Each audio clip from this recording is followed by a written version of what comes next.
FIFA menjatuhkan hukuman terhadap Federasi Sepak Bola Malaysia tentang pemalsuan soal dokumen.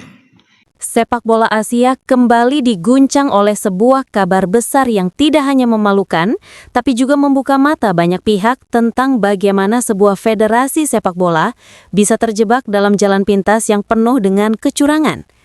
Kabar itu datang dari negeri jiran, Malaysia.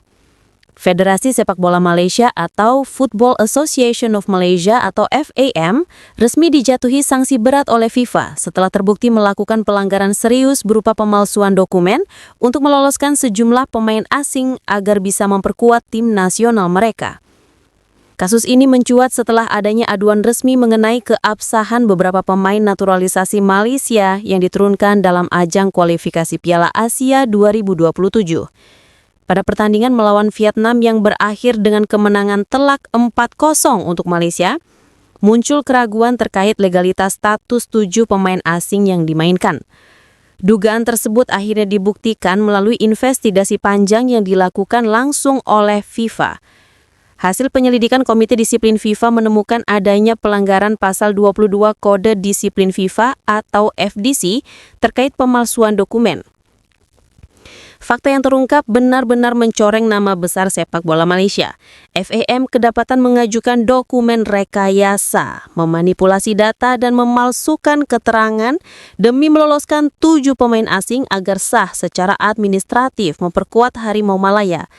7 nama yang terseret dalam skandal ini adalah Gabriel Felipe Arocha, Facundo Thomas Garces, Rodrigo Julian Holgado, Emmanuel Jafir Machuca, Joao Vitor Brandao Figueiredo, John Irazabal Iraurgi, dan Hector Alejandro Hevel Serrano. Tidak ada satupun dari mereka yang memiliki ikatan darah atau keturunan dengan Malaysia, namun dipaksakan untuk menjadi bagian dari timnas melalui jalur yang curang. Sanksi yang dijatuhkan FIFA pun sangat tegas. FAM diwajibkan membayar denda sebesar 350.000 franc Swiss atau setara dengan 7,3 miliar rupiah. Sementara itu 7 pemain yang terlibat juga tidak luput dari hukuman. Masing-masing dijatuhi denda 2.000 franc Swiss atau sekitar 42 juta rupiah, sekaligus larangan beraktivitas dalam seluruh kegiatan resmi sepak bola yang berada di bawah naungan FIFA selama 12 bulan.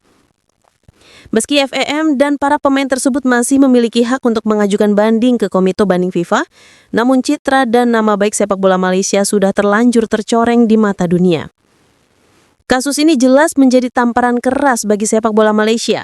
Apa yang dilakukan FAM menunjukkan mentalitas jalan pintas yang lebih mementingkan hasil instan ketimbang membangun pondasi sepak bola yang sehat, transparan, dan berkelanjutan. Malaysia berusaha membangun kekuatan timnasnya dengan menumpuk pemain asing tanpa dasar legalitas yang jelas, bahkan rela mempertaruhkan nama baik negara di panggung internasional. Jika dibandingkan, langkah yang ditempuh Malaysia ini sangat kontras dengan apa yang dilakukan oleh Indonesia dalam program naturalisasi pemain. Dalam beberapa tahun terakhir, memang Indonesia aktif melakukan naturalisasi demi memperkuat timnas Garuda. Namun ada perbedaan fundamental yang tidak bisa dipungkiri. Semua pemain yang dinaturalisasi Indonesia memiliki darah, garis keturunan, atau ikatan keluarga yang jelas dengan tanah air. Kita bisa menengok satu persatu nama pemain naturalisasi Indonesia. Jordi Amat misalnya memiliki nenek asli dari Makassar. Sandy Walsh memiliki darah keturunan dari Sumatera. Sin Patinama berakar dari keluarga Manado. J. Itzes memiliki hubungan darah dengan Maluku. Bahkan generasi baru seperti Calvin Verdon pun jelas memiliki keturunan Indonesia. Mereka semua bukan sekedar pemain asing yang tiba-tiba dipaksa menjadi warga negara, melainkan memang memiliki akar keluarga, sejarah, dan darah Indonesia yang mengalir dalam diri mereka. Proses naturalisasi di Indonesia juga tidak main-main. Setiap pemain yang diusulkan selalu melalui mekanisme resmi, mulai dari persetujuan DPR, verifikasi oleh Kementerian Hukum dan HAM, hingga pengesahan langsung oleh Presiden.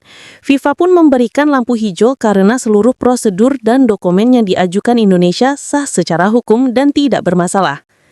Dengan kata lain, naturalisasi Indonesia adalah sebuah proses yang legal, transparan, dan bermartabat. Perbedaan inilah yang membuat publik Indonesia seringkali menyindir Malaysia. Jika timnas Garuda disebut sebagai pasukan keturunan, maka Harimau Malaya kini pantas dijuluki pasukan dokumen karena terbukti memanipulasi berkas demi mendapatkan kekuatan instan. Sindiran ini bukan tanpa alasan.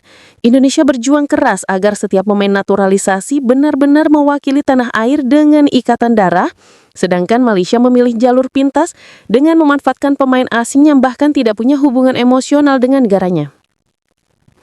Skandal ini juga mengajarkan pelajaran penting bahwa sepak bola tidak bisa dibangun di atas kebohongan. Prestasi yang diraih dengan cara curang tidak akan pernah membawa kehormatan, justru akan menimbulkan aib yang lebih besar. Apa yang dilakukan Malaysia hanyalah membuktikan bahwa mereka lebih mengutamakan kemenangan sesaat daripada integritas, dan kini mereka harus menanggung malu di hadapan publik Asia dan dunia. Sementara itu, Indonesia bisa menjadikan peristiwa ini sebagai momentum untuk semakin memperkuat keyakinan bahwa jalan yang ditempuh selama ini adalah jalan yang benar. Dengan mengandalkan pemain keturunan yang sah, Indonesia bukan hanya membangun kekuatan timnas dari sisi teknis, tapi juga dari sisi emosional dan identitas nasional.